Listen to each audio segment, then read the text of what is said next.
The first time my parents called me in 8 years, I almost didn't answer. The number looked familiar, but also strange, like a memory I had tried to forget. I stared at the phone, let it ring once, twice, 3 times. Then curiosity won. I answered. Hello? For a moment, there was only breathing on the other side. Then I heard my mother's voice. Emma, we need your help. 8 years. 8 years without a single call, and those were the first words she said to me. Not, how are you? Not, we miss you. Just, we need your help. I didn't answer right away, because deep down, I already knew who this was about. My brother. Daniel. Growing up, Daniel wasn't just my brother. He was the center of the universe, at least in our house. My parents believed Daniel was special, the one who would make the family proud, the one who would succeed, the one worth investing in. And me, softer, I was the backup plan. I didn't realize it when I was little. Kids rarely do. But there was one memory I still think about, even now. I was 10 years old. It was my birthday. Nothing big, just a small cake on the kitchen table. My mom lit the candles. My dad clapped once. Then Daniel walked in, holding a piece of paper. Coach says I made the varsity team, he said. Everything changed in that moment. My dad jumped out of his chair. My mom hugged him. They started talking about his future, scholarships, tournaments, opportunities. Meanwhile, my birthday candles were still burning, slowly melting into the cake. No one noticed. That was the first time I felt it, that quiet realization. Daniel was the priority. But back then, I told myself it didn't matter, because parents love all their children, right? At least, that's what I believed. Until high school. That's when the differences became impossible to ignore. Daniel got a car for his 17th birthday, a shiny black one. I remember standing in the driveway, watching my parents hand him the keys. They were smiling like they had just won the lottery. 2 years later, I turned 17. My parents gave me something too, a job application. Time to start being responsible, my father said. I laughed. At least, I pretended to. Because something inside me was starting to understand. Our futures were being treated very differently. But the moment that changed everything happened the year I turned 18. And it started with a letter. A university acceptance letter. The kind of letter that's supposed to change your life. I didn't know it yet, but that envelope was about to tear our family apart. The envelope arrived on a Tuesday afternoon. I remember the sound of the mailbox closing, a small metallic click. I almost ignored it, but something told me to check. Inside the mailbox was a thick white envelope. The university logo was printed across the top. My heart started beating faster, because I knew what that meant. Acceptance letters are always thick. Rejection letters are thin. My hands were shaking as I opened it. The paper slid out slowly. And there it was. Congratulations. I read the word 3 times, just to be sure it was real. For a moment, I forgot everything else. The favoritism, the comparisons, the quiet disappointments. None of it mattered. Because this was my future. I ran inside the house. "Mom," I shouted. "I got in." She was in the kitchen, cutting vegetables. She looked up. "Oh," she said, "that's nice." Nice. I told myself she just didn't understand yet. Maybe she was tired. Maybe she was distracted. "Where's Dad?" I asked. Living room. I walked in holding the letter like it was gold. My dad looked up from the television. "What's that?" "I got accepted to Westbrook University." He nodded slowly. Then he said something strange. "We'll talk about it at dinner." At the time, I didn't think much about that sentence. But looking back now, I realized something. That was the moment everything started to change. Dinner that night was quiet. Too quiet. Daniel was scrolling on his phone. My mom kept rearranging things on the table. My dad cleared his throat. "Emma," he said, "we're proud of you." The word proud felt strange coming from him. Then he continued, "But we need to talk about finances." Something inside my chest tightened. I didn't know why yet. "College is expensive," he said, "and Daniel is already enrolled next year." I looked at Daniel. He was still staring at his phone. My mom spoke next. "We can't afford 2 universities." The words hung in the air. For a moment, I thought I misunderstood. "So," I said slowly, "what are you saying?" My father looked uncomfortable, but he said it anyway. "Daniel's program is more competitive. He has better opportunities." My stomach dropped. "Wait," I said, "you're choosing him?" No one answered. But silence is an answer too. I looked at Daniel again. For the first time that night, he finally lifted his head. But he didn't defend me. He just said quietly, "I need this." Something inside me broke. Not loudly, not dramatically, just quietly, like a glass cracking under pressure. I folded the acceptance letter slowly, placed it back in the envelope, and in that moment, I understood something. I had never really been in the competition. The decision had been made long ago. But what I did next was something none of them expected. That night, I couldn't sleep. The house was quiet, too quiet. I kept replaying the dinner conversation in my head. "We can't afford 2 universities. Daniel's program is more important." Every time I heard those words again, they felt heavier. I stared at the ceiling, trying to convince myself it didn't hurt, but it did. Because deep down, I had still hoped that one day my parents would choose me, just once.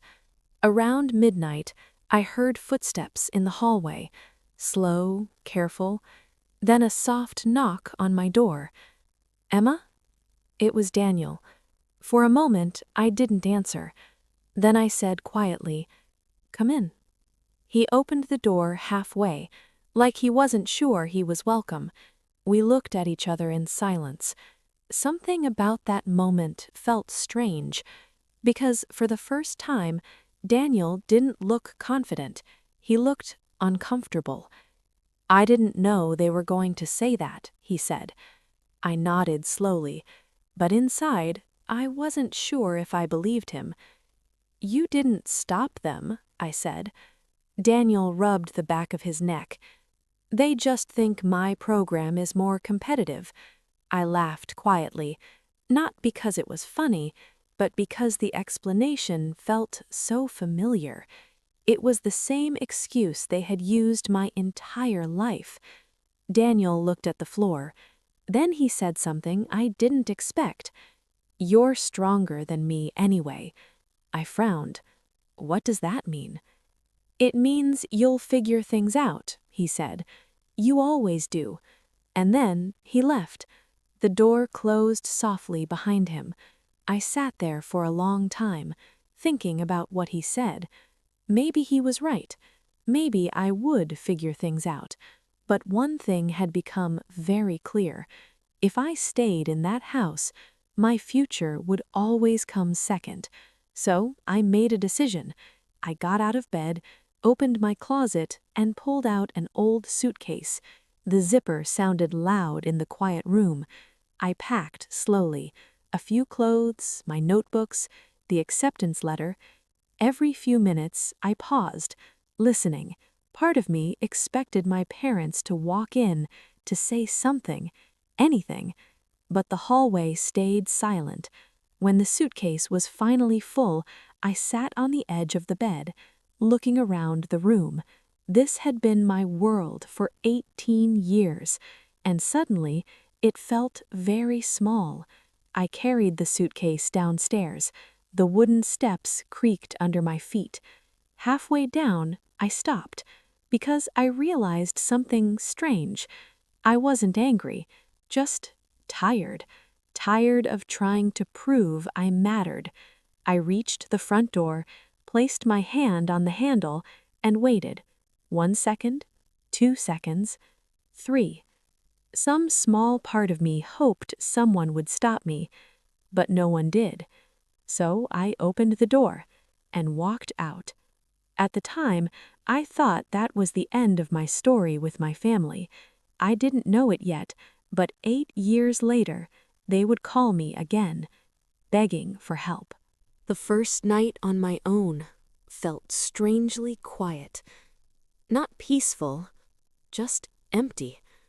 I rented a tiny room above a laundromat, the kind of place people only stay in temporarily. The walls were thin. I could hear the washing machines downstairs, constant humming. At first it was annoying, but later I realized something. That noise made the room feel less lonely. I placed my suitcase on the floor, looked around. One bed, one small desk, one window facing a brick wall. This was my new life, and suddenly the reality hit me. No parents, no safety net, just me. The next morning, I counted my money. $312. That was everything I had. I stared at the bills on the desk. Rent, food, books. My stomach tightened, because for the first time in my life, failure meant something very real. It meant going home, and I wasn't ready for that. So I started looking for work. Anywhere, everywhere. Coffee shops, restaurants, bookstores. Most places didn't even call back. One manager looked at my application and said, "You don't have experience." I almost laughed, because how do you get experience when no one gives you a chance? After 3 days, my money was already disappearing. I bought the cheapest groceries I could find. Instant noodles, bread, peanut butter. One night, I sat on the edge of the bed, eating noodles straight from the pot. The room smelled like steam and cheap seasoning, and suddenly, I started crying. Not loudly, just quietly, because for the first time, I wondered if my parents had been right. Maybe Daniel really was the one worth investing in. Maybe I had been a mistake. But then, something strange happened. The next morning, I woke up angry. Not at my parents, not at Daniel, at the situation. Because I realized something. If I failed, it would prove them right, and I refused to let that happen. That afternoon, I walked into a small cafe near campus. The owner was wiping down tables. I handed him my application. He looked at it, then looked at me. "You really need this job?" he asked. I didn't hesitate. "Yes." He studied my face for a moment. Then he nodded. "Come back tomorrow morning." And just like that, my new life began. But what I didn't know yet was that while I was rebuilding my life, Daniel was quietly destroying his. For the first year after I left home, I barely thought about Daniel. Not because I didn't care, but because survival leaves very little space for old memories. My days became simple: classes in the morning, work at the cafe in the afternoon, studying late at night. Life was hard, but it was predictable, and predictable felt safe. Then, one evening, something unexpected happened. I received a message from my mother. The first message in almost a year. It was short, just one sentence: "Your brother is having a difficult time." I stared at the screen. For a moment, I didn't know how to feel. Part of me wanted to ask questions, another part of me wanted to ignore it. In the end, I did nothing. I placed the phone on the table and went back to studying. Because deep down, I already knew how this story worked. Daniel made mistakes. My parents fixed them. That had always been the pattern. But this time, the mistakes were different. It started small: online poker with friends, a few dollars here and there. At least, that's what my parents believed. Soon, Daniel started visiting casinos. Bright lights, loud machines, places designed to make you forget time. And Daniel was very good at forgetting things, especially consequences. At first, he lost small amounts of money, nothing serious. My parents covered it easily. Everyone makes mistakes, my father said. But gambling has a strange logic. When you lose, you believe the next win will fix everything. So Daniel kept playing. The bets became bigger, the losses became heavier. Eventually, my parents started selling things: my car, my mother's jewelry. Each time, Daniel promised the same thing: "I'll win it back." But he never did. Months turned into years, and slowly the situation grew worse. Loans appeared, credit cards maxed out, bills unpaid. But the real problem wasn't the money. It was denial. My parents still believed Daniel would fix everything. After all, he was the child they had invested in, the one they believed would succeed. And admitting the truth, admitting they had been wrong, would mean admitting they had been wrong. So the problem kept growing, quietly, patiently, like a crack spreading through a wall. And by the time my parents realized how serious it was already too late. Because Daniel didn't just owe money anymore. He owed it to the wrong people. For a long time, my parents believed the problem was temporary. Just a rough phase. Just bad luck. That's the thing about hope. Sometimes it keeps you strong. Sometimes it keeps you blind. The first real warning came late one night. Someone knocked on my parents' door. Not politely. Loud. Aggressive. 3 men stood outside. They weren't smiling. And they weren't asking nicely. Daniel had borrowed money. A lot of money. And he hadn't paid it back. My father tried to calm them down. Told them it must be a misunderstanding. But the men simply handed him a number. A very large number. The kind of number that makes your hands shake. My parents paid part of it, using what little savings they had left. But the problem didn't disappear. Because Daniel kept gambling. And every time he lost, the debt grew larger. Eventually, the house became the only thing left. The place where I had grown up. The kitchen table. The creaky staircase. All of it suddenly had a price. My parents tried to hide the situation, even from themselves. But reality doesn't stay hidden forever. One morning, Daniel disappeared. No message, no explanation, just gone. At first, my parents believed he would come back. But hours turned into days. Days turned into weeks. And the phone calls started coming again. Except this time, the voices on the other end weren't patient. They wanted their money. And Daniel was nowhere to be found. That's when my parents finally understood something. The son they had trusted with everything had left them with nothing. Their savings were gone. Their car was gone. Even their house was about to be taken.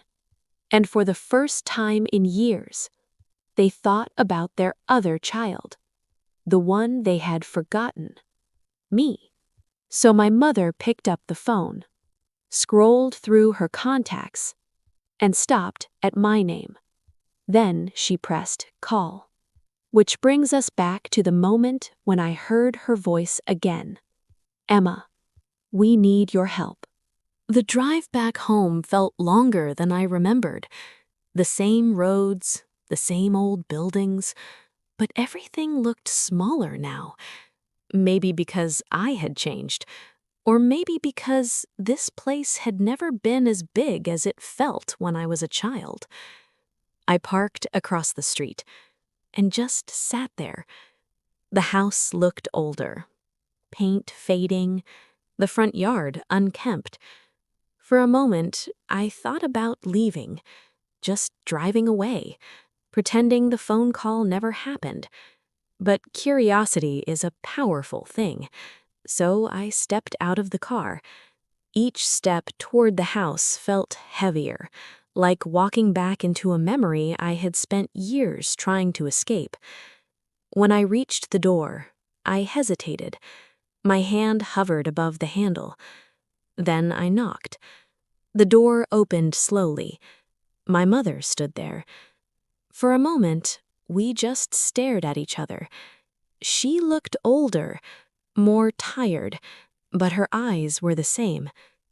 "Emma," she whispered. Hearing my name from her again felt strange, like hearing a word in a language I had forgotten. She stepped aside. "Come in." The house smelled the same. Coffee, old wood. My father was sitting at the kitchen table, the same table where everything had changed years ago. When he saw me, he stood up slowly. No one spoke, because sometimes silence says more than words ever could. Finally, my mother broke it. "We're sorry," she said. 2 simple words, words I had imagined hearing many times. But now that they were finally said, they felt strangely empty. I pulled out a chair, sat down across from them. For a moment, I studied their faces, the wrinkles, the tired eyes, and I realized something. The people in front of me were not the powerful figures from my childhood anymore. They looked fragile, lost. My father cleared his throat. "Daniel made mistakes," he said quietly. I nodded. I already knew that part. But the question that had been living inside me for years finally came out. When did I become your daughter again? The words hung in the air. My mother's eyes filled with tears. My father looked down at the table. And for the first time in my life, I saw something in his expression I had never seen before. Regret. Real regret. He said, "We thought Daniel would fix everything. We were wrong. No excuses, no explanations, just the truth." And suddenly, the room felt very quiet, because now the real question remained. What was I going to do next?